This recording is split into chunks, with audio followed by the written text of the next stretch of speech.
زہرا کے بابا نے بھی دوسری شادی کی ہوئی ہے، تو کیا وہ تمہاری طرح ہر وقت مرچ چبائے رکھتی ہے؟ اس سے زیادہ پورے خاندان میں نرم دل اور اچھا کوئی نہیں ہے، وہ غصے سے کہتے ہوئے جس طرح اسے دیکھ رہا تھا تو ڈر کر اس کا دل جیسے حلق میں آ گیا ہوا تھا۔ وہ کبھی اتنے غصے میں نہیں آتا تھا۔ شور سن کر اوپر آتی زہرا شامر کا اتنا غصے سے بولنا سن کر وہاں ہی رک گئی اور اپنی تعریف سن کر مسکراتی ہوئی پلٹ گئی۔ من پسند شخص کے منہ سے تعریف سننے سے زیادہ خوشی کی بات کوئی اور نہیں ہو سکتی، اور زہرا اس وقت تو گویا ہواؤں میں تھی۔ میں آپ سے دوبارہ کبھی بات نہیں کروں گی، وہ غصے سے کہتی ہوئی وہاں سے چلی گئی تو شامر نے ہاتھ کے اشارے سے ان تینوں بھائیوں کو گویا اشارہ کیا کہ لو دیکھو کتنی بدتمیز ہے، یار اس کو سمجھایا کرو، کل کو اس کی شادی بھی کرنی ہے اور اس کو ابھی تک یہی تمیز نہیں کہ بڑوں سے بات کیسے کرنی ہے۔ جب یہ تایا ابا سے بات کرتی ہے تو میرا دل کرتا ہے میں اس کا دماغ ابھی درست کر دوں، لیکن سچ یہی ہے کہ میرا اس پر کوئی حق نہیں۔ لیکن تم لوگ بھائی ہو تو اگر یہ پیار سے نہیں سمجھتی تو غصے سے سمجھایا کرو، تم لوگوں کا اس پر روب ہونا چاہیے۔ وہ انہیں سمجھاتے ہوئے وہاں ہی بیٹھ گیا اور اس کی بات سے وہ تینوں متفق نظر آ رہے تھے۔ ابا میں نے کہہ دیا ہے میں یونیورسٹی میں جاؤں گی تو اس کا مطلب ہے کہ جاؤں گی، وہ حتمی انداز میں کہہ رہی تھی۔ دیکھو یہ غلط بات ہے، ہمارے خاندان میں کوئی جدی پشتی تک لڑکی یونیورسٹی نہیں گئی، اسی لیے میں تمہاری بات نہیں مان سکتا۔ البتہ اگر تم نے کسی مدرسے میں جانا ہے تو تم جا سکتی ہو، وہ حتمی لہجے میں کہتے ہوئے وہاں سے چلے گئے، جبکہ پیچھے وہ بیٹھ کر بچوں کی طرح رونے لگی۔ پپھو نے اگر بھاگ کر شادی کی ہے تو میرا قصور نہیں ہے، ان کی غلطی کی سزا آپ ہم سب کو نہیں دے سکتے، وہ بلند آواز میں کہہ رہی تھی اور باہر کھڑے تمام مردوں کے چہرے پر گویا تمانچہ پڑا۔ اس کو آج میں نہیں چھوڑوں گا۔ شامر بھاگتا ہوا اندر آیا، سب ڈر کر اس کے پیچھے آئے اور شامر نے اس کا رخ اپنی طرف کیا اور ایک زوردار تھپڑ اس کے چہرے پر مارا کہ سب بے یقینی سے اسے دیکھتے ہی رہ گئے۔ کیا کر رہے ہو شامر؟ ابا جان نے آگے بڑھ کر اسے پکڑا، جبکہ اس کا بس نہیں چل رہا تھا کہ وہ رقیہ کو مار دے۔ یہ ایک باغی لڑکی ہے، بالکل قابل بھروسہ نہیں ہے، اسے شرم نہیں آتی، یہ اپنے باپ اور اپنے بھائیوں کو تانے دیتی ہے۔ اسے تو زیبا اور زہرا زبردستی وہاں سے لے کر گئیں، اور اس کے بعد شامر کو یہی علم ہوا تھا کہ وہ کئی دن بخار میں پھینکتی رہی تھی۔ سب اس سے کہتے تھے کہ اگر وہ ضدی ہے یا باغی ہے تو اسے پیار سے سمجھایا جا سکتا ہے، لیکن شامر کا یہ کہنا تھا کہ وہ پیار سے سمجھانے والی حد سے آگے نکل آئی ہے۔ اس کے بعد کئی دن گزر گئے تھے اور وہ اس کے سامنے نہیں آئی تھی۔ اندر ہی اندر وہ اس سے بے تحاشا ڈرنے لگی تھی۔ ابا سے اس نے معافی مانگ لی تھی اور یہ بھی کہا تھا کہ وہ یونیورسٹی میں داخلہ لینا چاہتی ہے۔ وہ اندر ہی اندر ڈری ہوئی تھی، لیکن اس نے یقین دلا دیا تھا کہ وہ کوئی غلط قدم نہیں اٹھائے گی اور خاندان کی کوئی لڑکی بغاوت نہیں کر سکتی، اسی لیے کوئی بھی پڑھ نہیں سکا تھا۔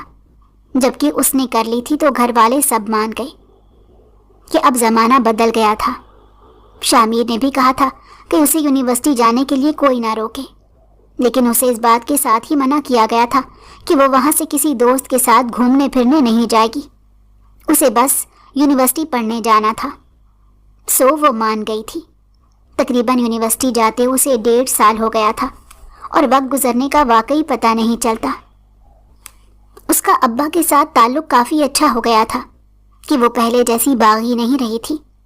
ان کے ساتھ اٹھ بیٹھ کر ہی اسے علم ہوا تھا کہ وہ واقعی اس سے محبت کرتے تھے۔ دوسری شادی کر لینے کا مطلب یہ نہیں تھا کہ وہ محبت نہیں رہی تھی، وہ اب ان کو بات بات پر دوسری شادی کے طعنے نہیں دیتی تھی، اور بھائیوں کے ساتھ بھی اس کا تعلق کافی اچھا ہونے لگا تھا۔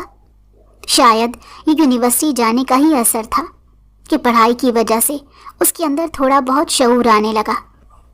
وہ اس بات سے اچھی طرح واقف تھی کہ زہرا اور شامر ایک دوسرے کو پسند کرتے تھے۔ واہ بھائی، اتنا گلو کر رہی ہے، کس بات کی اتنی خوشی ہو رہی ہے؟ شامر بھائی اب اتنی جلدی رشتہ لے کر آنے والے نہیں ہیں، اسی لیے کسی خوش فہمی میں مت رہو، وہ اسے چھیڑنے سے باز نہیں آئی تھی۔ کیوں؟ وہ رشتہ لے کر جلدی نہیں آئیں گے؟ زہرا واقعی پریشان ہو گئی تھی۔ وہ اس کی حالت دیکھ کر محظوظ ہو رہی تھی، لیکن نہیں جانتی تھی کہ قسمت واقعی میں کچھ اور طے کر کے بیٹھی ہوئی تھی۔ بس دیکھ لیجیے گا، چند دنوں بعد آپ میری مرید ہو جائیں گی، وہ ہنستے ہوئے وہاں سے چلی گئی۔ ویسے زہرا، تمہیں پورے خاندان میں صرف یہ شامیر ہی ملا تھا، کھڑوس کہیں کا۔ تم تو اتنی ہنسمکھ اور اچھی ہو، اور وہ ہر وقت مرچیں چبائے رکھتا ہے۔ دانت پیس کر اس نے زہرا کی طرف دیکھا، جبکہ زہرا نے اسے بس گھورا تھا۔ انہی دنوں تایا کی طبیعت کافی زیادہ خراب ہو گئی۔ شامیر کو جب علم ہوا کہ ان کو آخری سٹیج کا کینسر ہے تو اس کا دماغ یہ سن کر گھوم گیا۔ وہ تصور بھی نہیں کر سکتا تھا کہ اس کے دوست جیسے چچا اچانک ہی اس موذی مرض کی لپیٹ میں آ جائیں گے۔ یہ سن کر وہ پہلی بار رویا تھا۔ پھر ایک روز چچا نے اسے بلایا۔ شامیر، تم یہ بات اچھی طرح جانتے ہو نا کہ میری بیٹی بڑی بے وقوف ہے۔ ان کے دیکھنے کے انداز سے ہی وہ سمجھ گیا تھا کہ وہ کیا کہنا چاہ رہے ہیں، اور بھی دعا کر رہا تھا کہ وہ اس لمحے اس سے کچھ نہ مانگے، کیونکہ وہ اندر ہی اندر جانتا تھا کہ وہ ان کی اتنی بڑی خواہش پوری نہیں کر سکے گا۔ جی میں جانتا ہوں تایا ابا، فکر مت کریں، اس کو زمانے کے طور اتوار ہم بڑی جلدی سمجھا دیں گے، وہ سمجھ جائے گی۔ آپ نے دیکھا نہیں کہ یونیورسٹی جانے کے بعد سے اس کی طبیعت میں کافی ٹھہراؤ آ گیا ہے۔ پہلے کی طرح بات بات پر وہ غصے سے باغی نہیں ہو جاتی۔ شامیر نے گویا ان کو تسلی دینے کی کوشش کی تھی، لیکن وہ باپ تھے، مطمئن نہیں ہو پائے تھے۔ میں جانتا ہوں کہ میں تم سے بہت بڑی بات کرنے والا ہوں، لیکن بیٹا، اپنے بیمار تایا کی بلکہ ایک بیمار باپ کی التجا سن لو کہ میری بیٹی سے نکاح کر لو۔ میں اب اتنی جلدی میں کوئی اچھا انسان نہیں ڈھونڈ سکتا، لیکن میرا دھیان بار بار تمہاری طرف جا رہا ہے کہ خاندان میں صرف تم ہی وہ قابل لڑکے ہو جو میری قابل بیٹی کو سنبھال سکتے ہو۔ وہ بچپن سے اسی ناراضگی میں رہی کہ میں نے دوسری شادی کیوں کر لی، اور وہ بچپن سے لے کر ابھی ہی میرے قریب آئی ہے، اور تمہیں معلوم ہے کہ وہ میرے بغیر نہیں رہ سکے گی، تو تمہیں اس کو سنبھالنا پڑے گا۔ تایا ابا نے نم آنکھوں سے اسے دیکھا اور سوچنے کے لیے وقت بھی دے دیا، لیکن وہ اسے پابند بھی کر چکے تھے۔ اس کے بعد وہ باہر آیا اور زہرا کو فون کر کے چھت پر بلایا۔ زہرا، میں تم سے ابھی اور اسی وقت نکاح کرنا چاہتا ہوں، کورٹ میرج کرنی ہوگی۔ اس کی بات سن کر زہرا نے بے یقینی سے اس کی طرف دیکھا۔ کیا ہو گیا ہے؟ تمہارا دماغ تو ٹھیک ہے؟ میں کیسے تم سے کورٹ میرج کر سکتی ہوں؟ زہرا نفی میں سر ہلاتے ہوئے سراپا انکار بنی ہوئی تھی۔ تایا ابا بیمار ہیں اور وہ چاہتے ہیں کہ میں ان کی بیٹی سے نکاح کر لوں، جبکہ میں ایسا نہیں کر سکتا۔ اگر ہم ان سے یہ کہہ دیں کہ ہم نے پہلے سے نکاح کیا ہوا ہے تو وہ ہمیں فورس نہیں کریں گے۔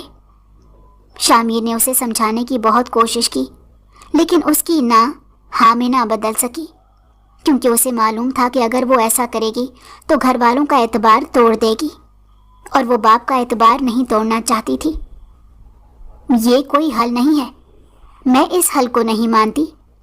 پپھو نے بھی اسی طرح محبت کے ہاتھوں مجبور ہو کر نکاح کیا تھا، اور ابھی تک ان کو تانے مل رہے ہیں۔ میں یہ نہیں کر سکتی۔ تایا ابا بیمار ہیں، تم جا کر ان سے بات کرو۔ اگر بات نہیں کر سکتے تو تم جا کر لو اس سے نکاح، بعد میں تم اسے چھوڑ دینا۔ زہرا اتنا کہہ کر چلی گئی، اور شام کو تایا ابا کی طبیعت بہت زیادہ خراب ہو گئی تو وہ نکاح کے لیے مان گیا، کیونکہ اس کے پاس کوئی اور آپشن باقی نہیں رہا تھا۔ وہ نہیں چاہتا تھا کہ ان کے چلے جانے کے بعد وہ ساری زندگی اسی غم میں مبتلا رہے کہ ان کی آخری خواہش پوری نہیں کر سکا۔ حالانکہ اس کے دل کی خواہش تو زہرا تھی، لیکن جب زہرا خود ماننے کو رضامند نہیں تھی تو وہ تنہا کیا کر سکتا تھا؟ میں خاندان کے کسی مرد سے نکاح نہیں کروں گی۔ وہ رقیہ سے بات کرنے کے لیے آیا تو اس کے کمرے سے آتی آوازوں کو سن کر وہ پل بھر کے لیے وہاں پر ہی ٹھہر گیا تھا۔ لیکن کیا ہو گیا؟ میں تمہیں بتا رہی ہوں تمہارے بابا کی طبیعت ٹھیک نہیں ہے، اور ان کی خواہش ہے۔ کیا تم اپنے باپ کی خواہش کا احترام نہیں کر سکتی؟ سلمہ بیگم نے اسے دکھ سے دیکھتے ہوئے پوچھا۔ نہیں کر سکتی، کیونکہ ہمارے خاندان کے مردوں کو لت لگی ہوئی ہے دو شادیاں کرنے کی۔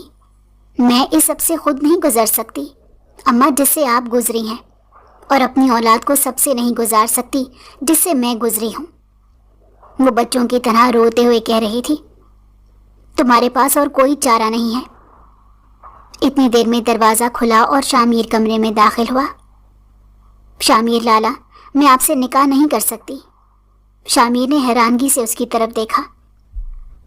دوسری شادی کبھی نہیں کروں گا میں وعدہ کرتا ہوں تم سے، لیکن اس وقت آیا ابا کی حالت بہت خراب ہے، وہ ہم لوگوں کا نکاح دیکھنا چاہتے ہیں، انہوں نے مجھ سے گزارش کی ہے، اس لیے میں اب اور کچھ نہیں کر سکتا۔ تم مجھ سے نکاح نہیں کرنا چاہتی، کسی اور سے کرنا چاہتی ہو تو وہ بھی بتا دو۔ وہ اس کی بات پر حیرانگی سے اسے دیکھ رہی تھی کہ وہ کیسے راضی تھا۔